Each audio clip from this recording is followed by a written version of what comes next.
Bem-vindos ao podcast O Sangue que é em Nós, um projeto da Associação Portuguesa contra a Leucemia, em colaboração com a International Myeloma Foundation. Queremos promover a literacia em saúde de pessoas que vivem com doenças hemato-oncológicas, como a leucemia, o linfoma e o mieloma múltiplo. Vamos estar à conversa com especialistas, doentes e familiares e, com isso, explorar o mundo dos cancros do sangue. O meu nome é Teresa Bizarro. Neste episódio falamos de linfoma na primeira pessoa. Está connosco Catarina Rogado. Muito obrigada por ter aceitado vir falar e partilhar a sua experiência, sobretudo por ser na primeira pessoa. Começo pelo presente. É uma sobrevivente oncológica. Gosta de dizer isso? Exatamente. O que é que isso representa na sua vida? Para mim é um pouco diferente dizer que sou pessoa com doença oncológica. Aliás, até prefiro dizer pessoa com doença oncológica e não doente oncológico, porque acima de tudo somos pessoas que podem ter determinadas circunstâncias na sua vida, uma delas uma doença, que por acaso pode ser uma doença oncológica.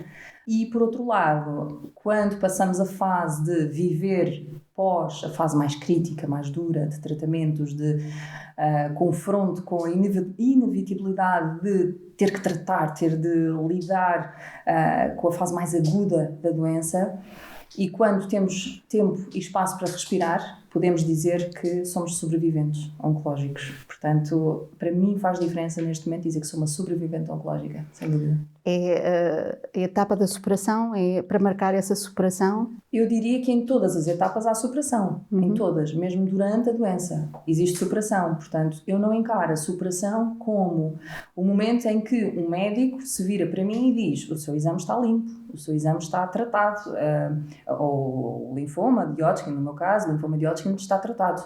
Não é esse o momento que define a superação da doença. Para mim, superação acontece até em pequenos momentos. Mesmo durante o tratamento ativo, que é extremamente duro para qualquer pessoa, mesmo durante esses momentos, se eu conseguir levantar-me do sofá, sozinha, sem ajuda, é uma superação. Sem dúvida. Portanto, para mim, até a própria palavra de superação ganha outro significado, outra dimensão e muito mais vezes aplicável do que apenas e somente quando recebemos notícias boas de exames limpos. Lembra-se, aliás, vou começar por um momento antes do zero. Sim. O que é que a fez ir ao médico? O que é que lhe despertou? Qual foi o alerta? Qual foi o alerta? Sem dúvida. Ora, eu tinha 31 anos, uma pessoa à partida saudável, sem nenhum comportamento de risco, não fumava, não bebia com frequência, só apenas em ocasiões sociais, exercício físico, não tanto quanto agora sei que é importante fazer, mas era uma pessoa ativa. Nutrição também achava que sim, que tudo em ordem. Agora vejo que há muito mais margem de melhoria. E senti um dia, quando estava a colocar um colar à volta aqui do pescoço, não é? Senti um alto aqui na zona da cervical. Que estranho, não costumo ter aqui esta saliência. Era assim um volume assim arredondado. E eu pensei, talvez seja algum processo em que os gânglios, o sistema linfático, está a fazer o seu trabalho, que é combater aqui algum tipo de infecção, inflamação, etc. Mas eu não tinha nada, não me sentia mal, a nível, enfim, clínico, não havia nada. E já tinha tido algum contacto com doenças oncológicas? Não, nunca tinha tido. Portanto, foi o passo natural seguinte foi contactar a médica de família e dizer que tinha esta situação, passou-me exames para verificar o que é que se passava, ao mesmo tempo que também fazia alguma terapêutica anti-inflamatória, porque poderia ser um processo inflamatório que não resultou, e foi depois desses exames, foi um espaço de um mês para fazer o diagnóstico, passou depois por uma biópsia a um gânglio, que foi confirmado o linfoma. Portanto, o linfoma de Hodgkin foi novidade para mim, o mundo oncológico. Portanto, lembra-se desse dia? Lembro perfeitamente, até estava acompanhada com a minha mãe. E como é que foi receber essa notícia? Algo não estava bem, não é? O primeiro embate é tentar processar aquelas palavras, tentar perceber o que é que aquilo significa exatamente, mas o meu foco foi logo de como é que eu vou resolver. O que é preciso fazer? Muito passar à ação. Tanto que o tempo para processar, mesmo mentalmente, emocionalmente, não foi ali naquele momento, foi Eu diria que me foi atirada uma realidade, foi-me transmitida uma informação que eu não fazia a mínima ideia o que é que queria dizer, mas estava disposta a tentar perceber o que é que queria dizer e o que é que eu tinha de fazer. Portanto, foi muito a absorção da informação sem ter plena noção do seu verdadeiro significado, mas logo, imediatamente... Mas também com uma noção de urgência. Noção de urgência, sim, noção de urgência. E sentiu-se acompanhada até da parte das equipas técnicas? Bastante. O diagnóstico foi feito a nível privado, tive essa possibilidade, esse acompanhamento fantástico a nível privado, com uma rapidez incrível. Mas foi-me colocada à disposição a possibilidade de escolher onde queria fazer os tratamentos, se a nível público ou continuar a nível privado. E eu tive as melhores recomendações a nível público e optei por ir para o Hospital dos Capuchos, onde fui seguida.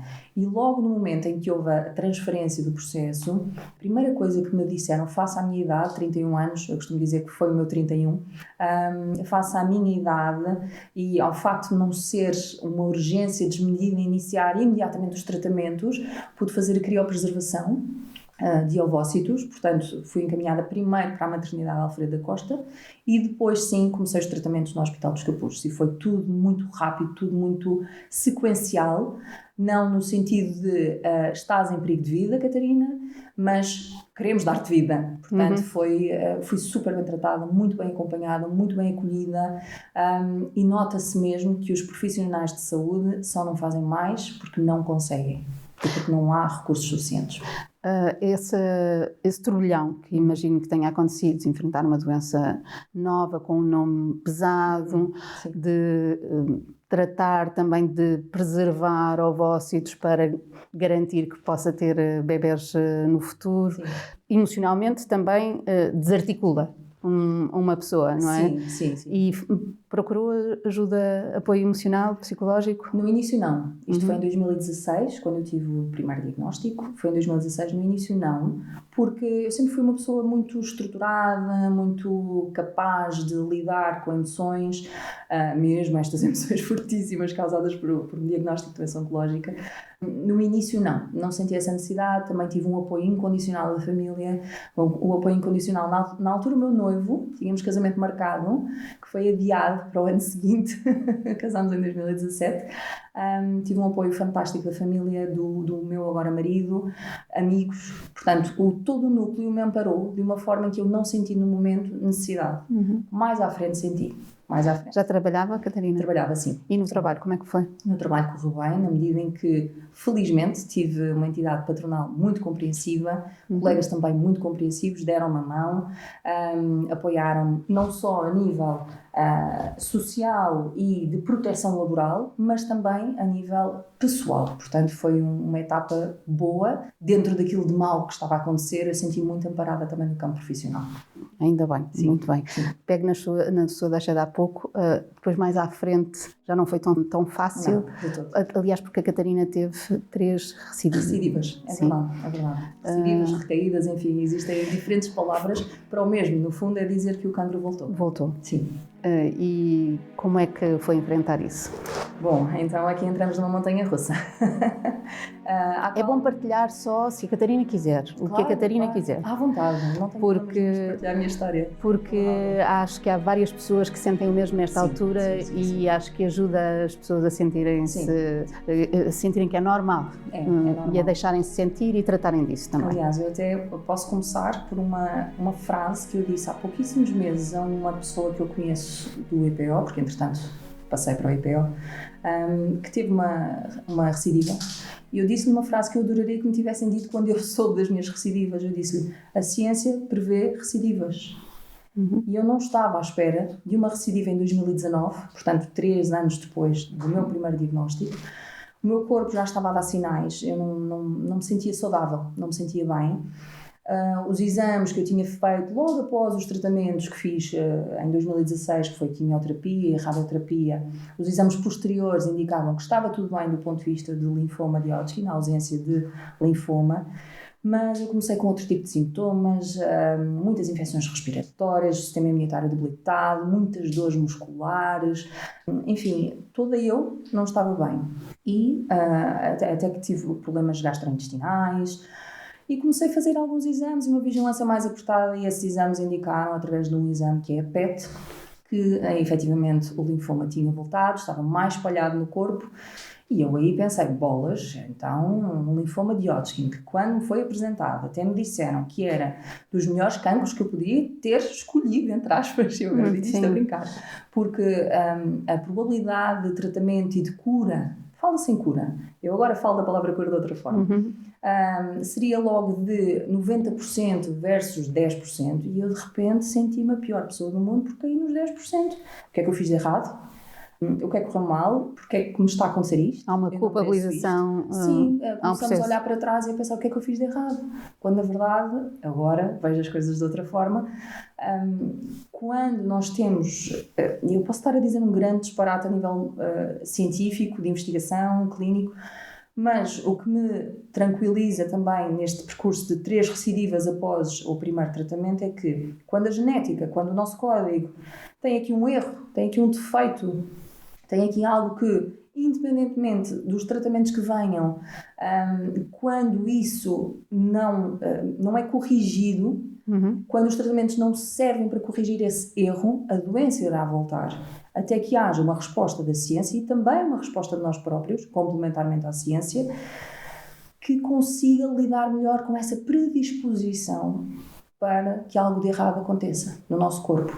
Portanto, eu em 2019 recebi a notícia, reagi de uma forma, enfim, todo o meu contexto também, mesmo emocional, eu estava mais fragilizado que em 2016. Portanto, em 2019 foi complicado. E aí sim, pedi ajuda psicológica. E sente que ajudou? Bastante mesmo. Posso partilhar que pedi ajuda a nível do SNS, do Sistema Nacional de Saúde, que infelizmente, como não tem assim tantos recursos, não dá a resposta que eu depois consegui encontrar fora do SNS, que para mim serviu. E não estou com isto a dizer que no SNS não é bom e que fora do SNS é que é bom, nada disso. Não era o suficiente. Não era para mim, para o meu caso, cada caso é um caso. E efetivamente em 2019, depois de algumas tentativas de encontrar os profissionais certos, consegui encontrar e ajudou-me muito, porque o que se seguiu foi muito mais violento do ponto de vista físico, também mental.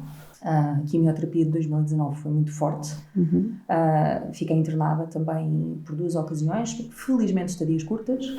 E o culminar do tratamento, dessa linha de tratamento de 2019, foi com um autotransplante que obrigou a um internamento em isolamento, e felizmente foram só 21 dias, eu digo mesmo que foram só 21 dias, porque há a possibilidade de ficarmos mais tempo. Eu não fiquei, foi ótimo, só fiquei aqueles dias. Mas são dias penosos, são dias duros. Ficar dentro de um aquário, ver as pessoas do lado de fora do vidro, falar com elas pelo telefone, e muitos momentos em que o corpo está tão fragilizado, porque aquilo a que é sujeito, sendo para o nosso bem, é duro, é doloroso. O nosso corpo fica como se fosse, vou utilizar uma expressão, fica como se fosse a terra queimada. Nós entramos em aplasia medular, a nossa medula deixa de produzir aquilo que é suposto produzir, para que depois entrem novas células. Células estas que, no caso de um autotransplante, foram as minhas próprias células recolhidas previamente, tratadas, à partida sem células cancerígenas, para haver um reset, haver um recomeço do sistema imunitário. E esse recomeço do sistema imunitário, à partida, tinha acontecido em 2019, no autotransplante que fiz, e eu estava convencida que foi desta. Finalmente está superado. Mas não. Tinha havido uma superação, mas não a superação final. Várias superações, uma delas, fazer mais uma linha de tratamentos que para mim tinha ficado resolvida. Mas não, infelizmente tive uma recidiva muito precoce. Ainda no final de 2019, eu sentia que alguma coisa não estava bem. E isso é bom quando nós temos consciência de nós próprios e do nosso corpo. Mas estamos mais atentos, não é? Não ao ponto de sermos hipocondríacos, porque isso também não nos leva a lado nenhum, não é? Sim. Antecipar aquilo que não acontece também não nos leva a lado nenhum. Portanto, aconteceu aqui em 2019, no final de 2019, início de 2020, algumas suspeitas do meu lado que algo não estava bem e no início de 2020 a confirmação de recidiva muito precoce, e essa recidiva apontou o regresso do linfoma. Que depois foi superada com mais um transplante. Não? Ainda não. Ainda não. Ainda não, eu sei, é um currículo vasto. Sim. No início de 2020 tive essa confirmação de recidiva e avançámos para a imunoterapia. Ok. E o primeiro dia de imunoterapia foi o dia em que o país parou por causa do Covid. Portanto, foi em março de 2020 e nunca mais esquecer que a médica me tinha dito: Catarina, ainda bem que está aqui hoje, foi no dia 13 de março, ainda bem que está aqui hoje, eu não sei o que é que vai acontecer a nós, ao país, ao mundo, Sim. mas tem aqui o tratamento, vamos fazer o tratamento de imunoterapia. E fiz o tratamento durante alguns meses. E conseguiu manter, mesmo assim, o ritmo? Sim, felizmente, sou muito sortuda, muito grata mesmo, porque na altura houve muitos tratamentos que pararam. Sim, muitas pessoas que infelizmente não puderam avançar, mas eu também percebo, era para protegê-las perante o desconhecido, não é? Agora é conhecido, na altura não. Sim. Então fiz imunoterapia e pensei, bem, agora é que é, está feito. E eu já agora aproveito para colocar aqui um parênteses. Eu, paralelamente, também tentei fazer algo por mim, além da medicina convencional, que nunca quis que deixasse de ser o meu caminho, a medicina convencional. Eu fui ter com uma profissional, como um oncologista, que tinha uma abordagem integrativa da oncologia.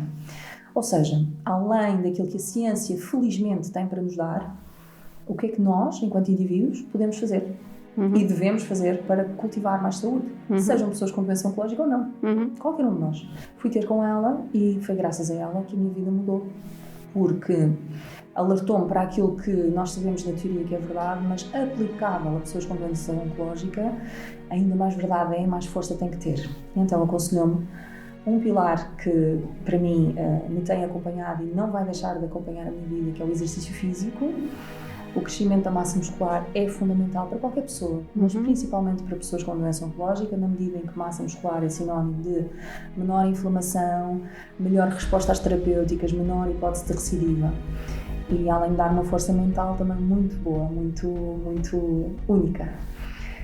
Também me aconselhou nutrição, pensava que estava a ser bem seguida na nutrição e às vezes nós, pessoas com doença oncológica, queremos as respostas que nos alimentem aqui a esperança de ficar bem e aceitamos qualquer coisa que nos vendam. Aceitamos uma resposta, sim, não é? Sim, e agora sim eu vejo que no início fui para alguns fundamentalismos e para algumas respostas tentativa e erro que não correram assim tão bem. É bom as pessoas procurarem e tentar encontrar soluções e não ficarem com a primeira resposta. Sim, mas Catarina, só porque não temos muito tempo, gostava que chegasse ao seu final feliz até agora, não é? Sim, não. Como uma história muito comprida. Pois é. Pronto, então, e muito rica. Sim, para mim, eu desde o momento, e isto vai tudo voltar aqui ao ano 2020, desde o momento em que eu, a seguir ao autotransplante, fui ter com esta oncologista e disse-lhe, eu não quero ter mais recidivas, acabei por ter mais, mas lidei com essas recidivas de uma forma completamente diferente e fez a diferença. Para mim, 3 pilares foram fundamentais a auxiliar a minha vida. O exercício físico, a nutrição e a psicoterapia. Mas tive outra recidiva no final de 2020. A seguir a esta imunoterapia, tive mais uma recidiva. E aí, mais imunoterapia com vista a um transplante de medula óssea. Não um autotransplante, mas com células de dador. Fez-se a investigação de compatibilidade na família e felizmente o meu Euromilhões já me saiu, já não vou ganhar o Euromilhões verdadeiro porque já tenho o Euromilhões, que é a medula do meu irmão, 100% compatível, que já corre aqui no meu corpo.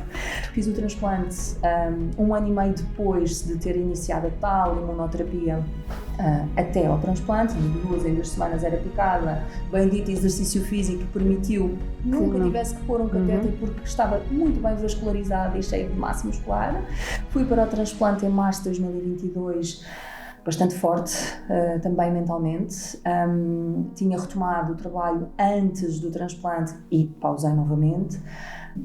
E o transplante foi feito. E o meu transplante foi um transplante muito particular, na medida em que, como eu já tinha sido sujeita a muita toxicidade e a muita quimioterapia prévia, e tinha-se visto que o corpo não reagia a isso, não respondia, foi um transplante no IPO de Lisboa, fui transferida dos Capuzes para o IPO, e fiz um transplante com condicionamento, com uma preparação prévia reduzida, ou seja, uma quimioterapia e uma radioterapia de menores doses, que me permitiu fazer um transplante em ambulatório, ou seja, eu todos os dias ia para o IPO. Uma experiência completamente diferente do isolamento total que teve na primeira vez. Claro que tinha um espaço para mim, um quarto para mim, mas ia dormir a casa. E isso, mentalmente, emocionalmente, também fez uma grande diferença, e é incrível como a ciência permite isto. Bendita ciência que descobre que é possível fazer um transplante de medula neste formato e há sucesso na mesma. Agora, avisaram-me foi de uma coisa, a classe médica e fantástica equipa médica do IPO, da Unidade de Transplante de Medula, avisaram-me de uma coisa, que é, pode ser mais agradável ir a casa todos os dias, mas é um transplante mais demorado no pós, ou seja, a recuperação, a introdução e a totalidade das células do dador no seu corpo vão demorar mais tempo a chegar lá, e quando chegar lá, a redução dos imunossupressores, podem surgir complicações mais tardias. Doenças do enxerto contra-hospedeiro, inflamações... Já estamos em 2024. Pronto, eu tive 2 vezes a doença do enxerto contra-hospedeiro, uma delas agora, pronto. Em 2023 foi a nível intestinal bastante agressiva, bastante mesmo. E neste momento, a nível da mucosa oral, portanto, são complicações que são naturais, mas nem por isso devem impedir qualquer pessoa que é sujeita a este procedimento de pensar que é bem sucedido. Portanto, para mim, tudo isto é superação. Tudo isto, o facto de eu conseguir olhar para um procedimento altamente complexo, doloroso, difícil. Eu estou aqui agora a partilhar a minha história, que não tenho problemas nenhuns em partilhar o que me aconteceu, se isso significar que alguém pode ouvir, retirar alguma aprendizagem, alguma inspiração, algum apaziguar, se assim for, fico mesmo feliz, por muito difícil que seja. Eu acho que o que podem tirar desta conversa é uma nota de esperança, uma nota positiva de enfrentar a doença e não deixar que os limites da doença nos limitem a nós próprios. É verdade, é verdade. Obrigada, Catarina. Obrigada. Vou ter que interromper aqui. Muito obrigada por ter falado. Uma noção da cura, o que é que significa a cura? O que é que significa a cura, então? Terminamos com essa nota. E acho que era uma nota interessante para terminar. A cura, para mim, não é... Eu vou ter um exame daqui a poucas semanas, e se o exame tiver o regresso da doença, não significa para mim que já não estou curada, não vou voltar a estar curada. O cancro é uma doença crónica, e se voltar, nós temos a ciência do nosso lado. A cura para mim é todos os dias acordar, sentir-me bem, fazer as coisas que gosto. Há poucos dias ouvi uma frase fantástica que é: não é dar anos à vida, mas dar vida aos anos. E a cura é isso. Obrigada. Muito bem, muito obrigada eu. Obrigada, Catarina Rogado. Termina aqui este episódio do Sangue que há em nós. Agradeço a disponibilidade de partilhar a história. Agradecemos também a si que nos escuta, que nos vê, e esperamos ter contribuído para uma melhor compreensão do que é viver com um cancro de sangue. Os episódios do podcast O Sangue que há em nós estão disponíveis no YouTube, no site da APCL e também no Spotify. Até o próximo episódio.